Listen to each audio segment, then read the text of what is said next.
I drove up to my mountain cabin in the Blue Ridge Mountains to prepare it for rental, expecting an empty house and a quiet, professional meeting with the local realtor. My plan for the day was incredibly simple. I was going to meet with the real estate agent at 2 o'clock, look over the staging options, and get the property listed as a long-term rental. At 68 years old, I was counting on that consistent monthly rental income to secure my retirement fund. My late husband Harold and I had built our lives on calculated steps, and this cabin was my safety net. But as I turned the brass key in the lock, I didn't find the peaceful silence of the mountains. I heard loud, raucous laughter echoing through the hallway. I heard the unmistakable, sharp clink of expensive glassware. Stepping into the vaulted living room, my entire body froze. There sat my daughter-in-law Sarah's parents, Brenda and Larry, along with 3 of their adult cousins whom I had only met once at a distant wedding. They weren't just visiting, they had completely colonized the space. They were lounging heavily on my customized linen furniture, casually toasting each other with my absolute best bottle of vintage Cabernet, a bottle I had been saving for a special occasion. Greasy, half-empty pizza boxes were scattered carelessly across the heirloom cherrywood coffee table. That table wasn't just a piece of furniture, it was a piece of my soul. It had been meticulously handcrafted by my grandfather in 1952, passed down through 3 generations of my family. And right now, it was being used as a footrest for Larry's muddy boots. Brenda looked up at me as I walked in. She let out a sharp, condescending laugh, not even bothering to stand up or put down her wine glass. "Diane, what on earth are you doing here?" she asked, her voice dripping with artificial friendliness. "Sarah told us we could crash here for a few weeks. I mean, the place was just sitting here completely empty, right? No use letting a good cabin go to waste." I felt a sharp, icy sting in my chest. But it wasn't grief, and it certainly wasn't fear.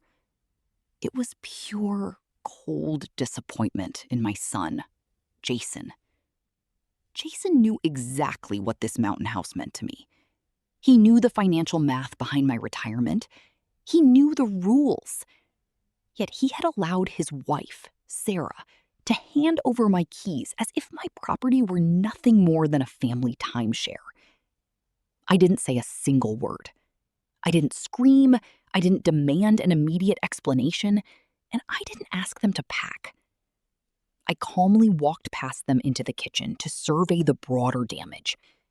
The stainless steel sink was piled high with crusty, stained dishes. There were stale food crumbs scattered across the granite countertops. The entire room smelled of old takeout and cheap beer. Brenda followed me into the kitchen, casually swirling her wine in my crystal glass. She leaned against the counter with a smirk that made my blood run cold. "Look, Diane, don't get your feathers ruffled," she said, her tone patronizing, as if she were speaking to a nagging child. "Sarah said the house is basically going to be hers and Jason's eventually anyway. We're just getting a small head start on enjoying the inheritance. No harm, no foul." She grinned at me, entirely confident that her daughter's hold over my son made her untouchable in my home. In that exact microsecond, a switch flipped inside my mind. I made a definitive choice. I wasn't going to argue with this woman. I wasn't going to try to reason with people who didn't possess the basic vocabulary of respect. I am 68 years old. I have plenty of patience for painting canvas, for watching my garden grow, and for listening to the wind in the trees. But I do not have a single, solitary second left in my life for blatant disrespect.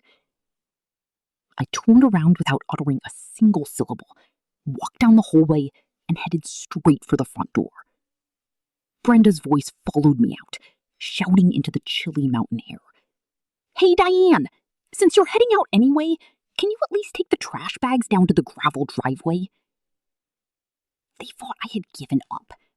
They genuinely believed that quiet, conflict-averse Diane was driving home to Charlotte to have a good cry into her pillow.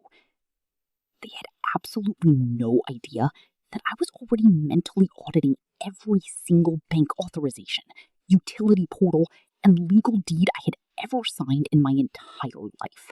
On the 2-hour drive back to Charlotte, my phone lit up continuously on the passenger seat. Jason called 3 times. Sarah texted twice. I let it ring. I let the screen flash in the dark. My son Jason is not an evil person. He is kind, he is hardworking, but he is like putty in Sarah's hands. He has spent the last 6 years avoiding conflict at home by giving away my generosity. Every time Sarah wanted to flex her status, Jason would allow her to use my assets, my status, and my silence as her personal currency. He thought my silence was permission. Today, he was going to learn that silence can also be the quiet before a demolition. When I got back to my townhome in Charlotte, I didn't pace around the room. I made myself a proper cup of Earl Grey tea. My house was quiet, orderly, meticulously clean. And most importantly, it was entirely mine. I intended to keep my life exactly that way. Sarah had always mistaken my quiet nature for weakness. Because I didn't scream at family dinners, because I let her dictate the family budget and micromanage Jason's career moves, she believed she had successfully managed me as well. She had already started claiming my belongings. Just last month, during a Sunday visit, she had walked through my living room, pointing her finger at my antique mahogany chest. "That piece is a bit dated for this room, Diane," she had said with that thin, assessing smile. "It would look much better in our new hallway once we close on the house." I used to just nod and change the subject to keep the peace. But today, the thread didn't just stretch, it snapped completely. I sat down at my desk, opened my laptop, and logged directly into my primary banking portal. Years ago, I had set up a joint high-yield savings account for Jason and the education of my grandkids, Hazel and Leo. It was entirely my capital, $60,000 of my hard-earned money, intended strictly as a down payment assistance fund for their first family home next year. Because it was a joint account, Jason technically had signatory power, but legally, the principal belonged to me. With 3 clean clicks of my mouse, I transferred every single cent, all $60,000, out of that joint account and into my completely locked private wealth account. It wasn't theft. It wasn't an act of malice. It was the simple legal revocation of a massive gift that was no longer appreciated or respected. If I was going to be treated like an irrelevant ghost in my own family, I certainly wasn't going to finance the theater. Next, I opened my email and messaged the professional cleaning service I had employed for the mountain cabin for over a decade. I canceled their scheduled sessions for the entire next month.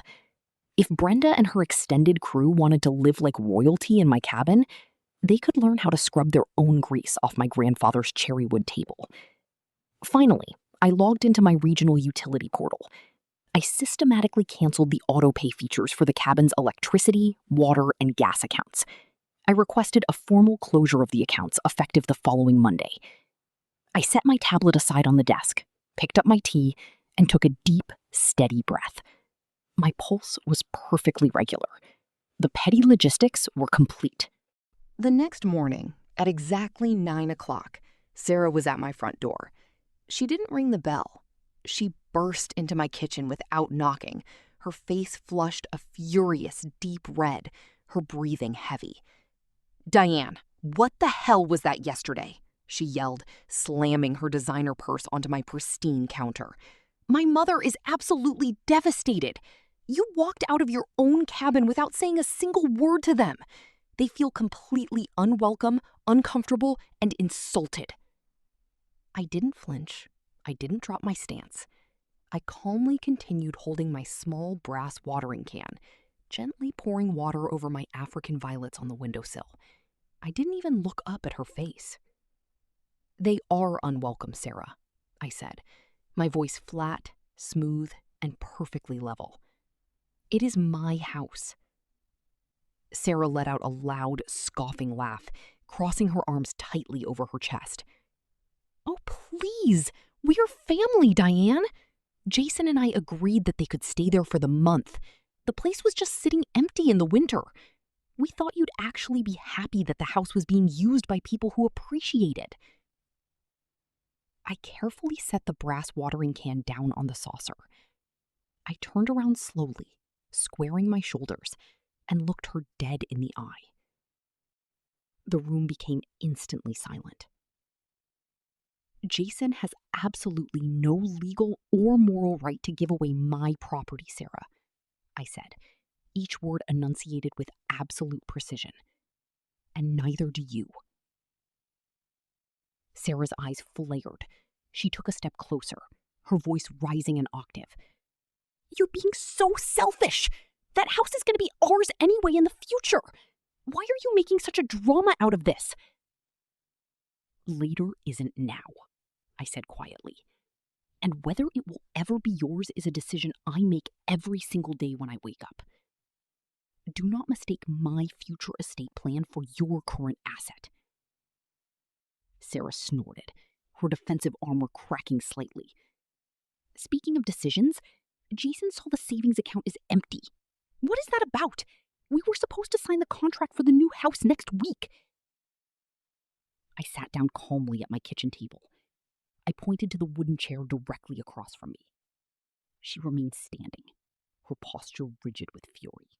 "That money was a gift, Sarah," I explained, leaning back. "And every major gift from me comes with an unwritten string attached. That string is called mutual respect. Since you and your mother have decided that you are independent enough to use my mountain cabin as a free party pad for your relatives without asking my permission, I have assumed you no longer require my financial support. You are clearly mature enough to manage my assets, so you are surely mature enough to finance your own down payment." Sarah stormed out and slammed the door. Instead of packing her parents' bags, Sarah decided to play dirty. 2 days later, a formal, certified letter arrived at my townhome. It wasn't from Sarah, and it wasn't from Jason. It was from a low-tier strip mall attorney named Marcus Vance. The letter stated that since Brenda and Larry had established residency in the mountain cabin by moving their personal belongings and staying for more than 72 hours with the express permission of an immediate family member, Jason, any attempt by me to shut off utilities or lock them out would be treated as an illegal self-help eviction under state tenant laws. They were threatening to sue me for damages and stay in my cabin for the next 90 days while the court sorted it out. Sarah sent me a text right after the letter arrived. "My lawyer says you can't touch them, Diane. Turn the utilities back on or we'll see you in front of a judge." They thought I was just an old grandma who would panic at the sight of a legal letterhead. What Sarah forgot was that my late husband Harold had been a high-level commercial contractor, and I had managed his corporate contracts and legal compliance for 30 years. I knew the law better than her strip mall attorney. I called my personal attorney, Arthur Pendleton, a man who had handled my family's estate for decades. Within 2 hours, Arthur had pulled up the original deed of the cabin and the strict homeowner association, HOA bylaws of the Blue Ridge Mountain District. The bylaws clearly stated that short-term or long-term occupancy by non-owners without a formally registered lease agreement was a direct violation, carrying a $500 per day fine against the owner. Furthermore, because Jason's name was never on the cabin's deed, his permission carried exactly 0 legal weight. Arthur drafted a counter notice. It wasn't just a letter, it was a legal sledgehammer. We didn't send it to Sarah. We sent it directly to Marcus Vance's office, along with a copy of the $500 a day fine schedule, stating that if his clients were not out by Sunday night. A few hours after her legal threat failed, Jason showed up at my door. He looked exhausted, his shoulders slumped. He sat in the kitchen, in the exact spot where he used to do his homework as a kid. "Mom, does it have to be like this?" he said, his voice cracking. "Sarah is completely losing it. Her parents won't leave the cabin. And now the bank says our down payment funds are gone. The builders are going to cancel our home contract on Friday." I pushed a plate of cookies toward him. "Jason, did you give them the key?" He avoided my gaze. Sarah said it would be fine. They just needed a change of scenery after her dad's retirement. I nodded slowly. And did you ask them why they're drinking my vintage wine and damaging my grandfather's cherrywood furniture? Jason was silent. He knew he was completely in the wrong. I've already hired a corporate rental agency, I said. The first walkthrough for long-term tenants is next week. Your in-laws need to be out by Sunday night at 8 o'clock. Jason shook his head. They can't do that, Mom. Brenda already unpacked everything. They said they're staying for at least 3 weeks. I gave him a thin smile. Then they'll be sitting in the absolute pitch dark starting Monday morning. I've canceled the utilities. Jason looked at me horrified. You can't do that. I can, Jason. My name is the only name on the bills. I am not paying for a luxury vacation for people who laugh at me in my own home. I stood up, ending the conversation. I didn't give him a chance to beg or negotiate. I had set the deadline. That night, I slept better than I had in years. I had spent so long trying to keep the peace, but peace based on being a doormat isn't peace at all. As I lay in bed, I planned my next move. If they thought I was just grandma with the checkbook, they were about to learn a lesson in boundaries.